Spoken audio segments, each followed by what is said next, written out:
Welcome to our channel পাঁচের পাঠশালা। তো আজকে এই ভিডিওতে আমরা আলোচনা করব ভারতীয় সংবিধান থেকে। তো ভারতীয় সংবিধানের প্রথম অধ্যায় আমরা বিস্তারিতভাবে আলোচনা করেছি। তো তোমাদের কথা মতনই আজকে আমাদের সেই বিস্তারিত ক্লাসের পর ফার্স্ট এমসিকিউ ক্লাস। তো তোমরা আগে ভিডিওটি যারা বা বিস্তারিত ক্লাসটি যারা দেখোনি তারা অবশ্যই ভিডিওগুলি প্রথমে দেখে নিয়ে তারপর যদি এই ক্লাসটি দেখো তাহলে তোমাদের সমস্ত ডাউটই ক্লিয়ার হয়ে যাবে, বা ভারতীয় সংবিধান রচনার পটভূমি থেকে কীরকম টাইপের প্রশ্ন আসে তোমাদের সেই ডাউট কিন্তু ক্লিয়ার হয়ে যাবে এই ভিডিওর মাধ্যমে। তো চলো দেরি না করে প্রথম প্রশ্ন দেখে নিই। কোন আইনের ফলে ইস্ট ইন্ডিয়া কোম্পানির একচেটিয়া বাণিজ্যের অবসান ঘটে? অপশন এ চার্টার আইন 1793, অপশন বি চার্টার আইন 1813, অপশন সি চার্টার আইন 1833, অপশন ডি চার্টার আইন 1853। তো তোমরা যারা অ্যান্সারটি জানো অবশ্যই কমেন্ট সেকশনে লিখে ফেলো। এমনকি এটাও করতে পারো যে পুরো ভিডিওটি প্রথমে দেখে নিলে তারপর জানালে যে এই 20টা প্রশ্নের মধ্যে তোমাদের কয়টা ঠিক হলো। তো এটা কিন্তু অ্যান্সার হয়ে যাবে অপশন বি চার্টার আইন 1813। 2 নম্বর প্রশ্ন দেখো, কোন আইনের সময়কে ভারতে ব্রিটিশ ইস্ট ইন্ডিয়া কেন্দ্রীকরণের চূড়ান্ত ধাপ বলা হয়? অপশন এ রেগুলেটিং আইন 1773, অপশন বি চার্টার আইন 1793, অপশন সি চার্টার আইন 1833, অপশন ডি চার্টার আইন 1853। তো অ্যান্সার হয়ে যাবে অপশন সি চার্টার আইন 1833। 3 নম্বর প্রশ্ন দেখে নাও, স্যার উইলিয়াম বেন্টিং ভারতের কততম গভর্নর জেনারেল ছিলেন? অপশন এ প্রথম, অপশন বি দ্বিতীয়, অপশন সি তৃতীয়, অপশন ডি চতুর্থ। তো এটা অ্যান্সার হয়ে যাবে অপশন এ প্রথম। 4 নম্বর প্রশ্ন দেখো, কোন আইনের মাধ্যমে গভর্নর জেনারেল অফ ইন্ডিয়া পদের নামকরণ করা হয় ভাইসরয় অফ ইন্ডিয়া নামে? অপশন এতে রয়েছে ভারত শাসন আইন 1858, অপশন বি রেগুলেটিং আইন 1773, অপশন সি ভারত শাসন আইন 1935, অপশন ডি চার্টার আইন 1833। তো অ্যান্সার কিন্তু হয়ে যাবে অপশন এ ভারত শাসন আইন 1858। 5 নম্বর প্রশ্ন দেখো, সুপ্রিম কোর্ট অফ ক্যালকাটা স্থাপিত হয় কত সালে? অপশন এ 1773 সালে, অপশন বি 1774 সালে, অপশন সি 1853 সালে, অপশন ডি 1935 সালে।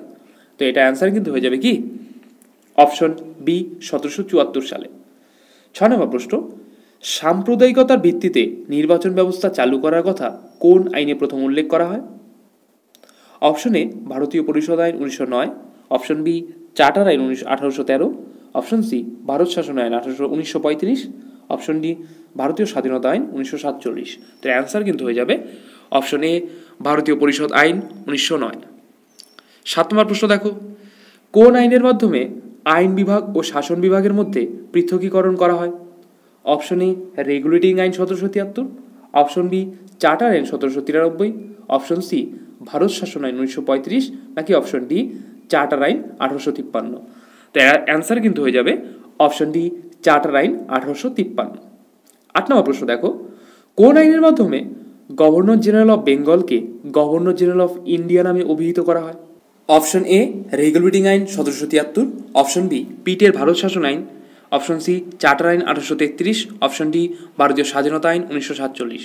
তো অ্যান্সার হয়ে যাবে অপশন সি চার্টার আইন 1833। 9 নম্বর প্রশ্ন দেখো, নিম্নের কোন ঘটনাটি ভারত শাসন আইন 1919-এর বৈশিষ্ট্য?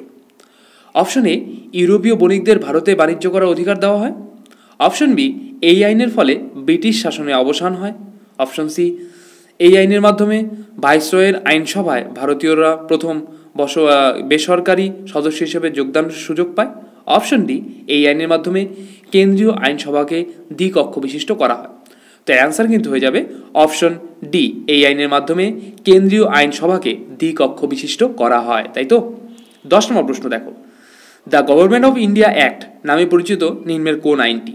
অপশন এ রেগুলেটিং আইন 1773, অপশন বি চার্টার আইন 1793, অপশন সি চার্টার আইন 1833, অপশন ডি চার্টার আইন 1853।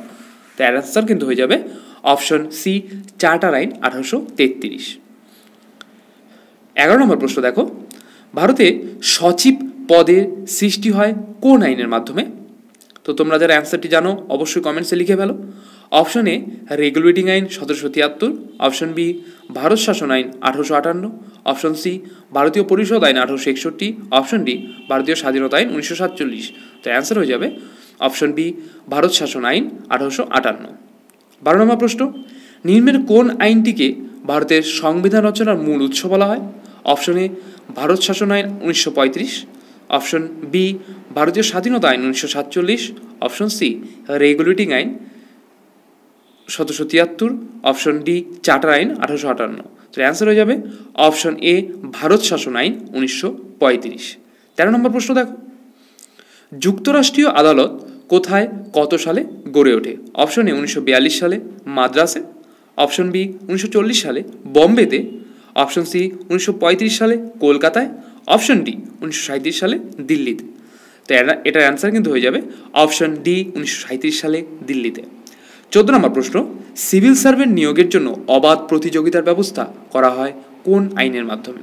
অপশন এ রেগুলেটিং আইন 1773 মাধ্যমে, অপশন বি পিটের ভারত শাসন আইনের মাধ্যমে, অপশন সি চার্টার আইন 1833 এবং অপশন ডি ভারতীয় স্বাধীনতা আইন 1947। তো অ্যান্সার কিন্তু হয়ে যাবে অপশন সি চার্টার আইন 1833। 15 নম্বর প্রশ্ন দেখো, চক্রবর্তী রাজা গোপালাচারী কে ছিলেন?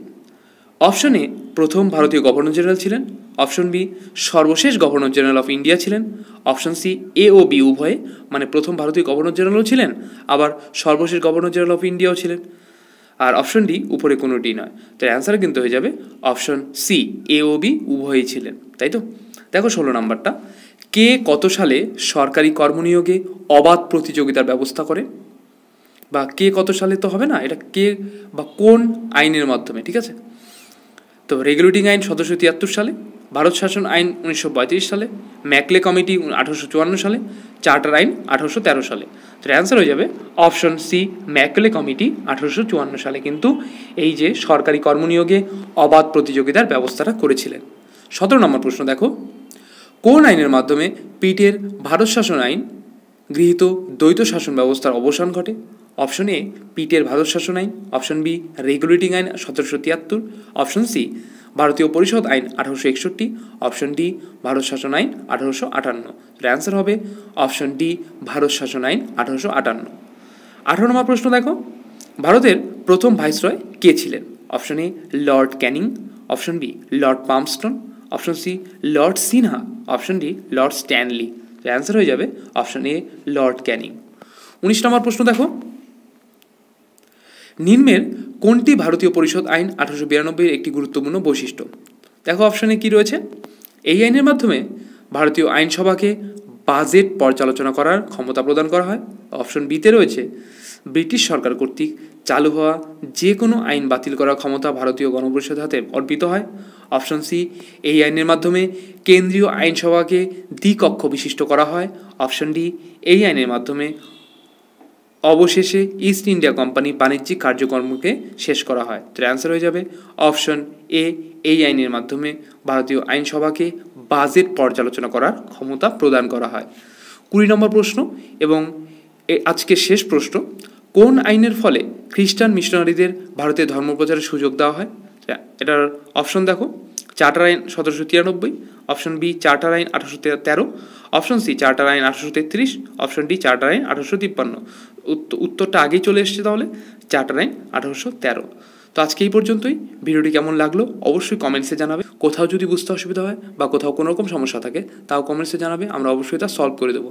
ভিডিওটি ভালো লাগে লাইক করবে, শেয়ার করবে এবং যাদের প্রয়োজন তাদের কাছে নিজ দায়িত্বে পৌঁছে দেবে। এর পরের দিন কিন্তু আমরা ক্লাস করব গণপরিষদ থেকে, তো অবশ্যই আমাদের সঙ্গে থাকবে, ক্লাসগুলি সবাইকে শেয়ার করবে, ঠিক আছে? তো ভিডিওটি শেষ পর্যন্ত দেখার জন্য ধন্যবাদ। দেখা হচ্ছে আগামী নতুন কোনো ভিডিওতে।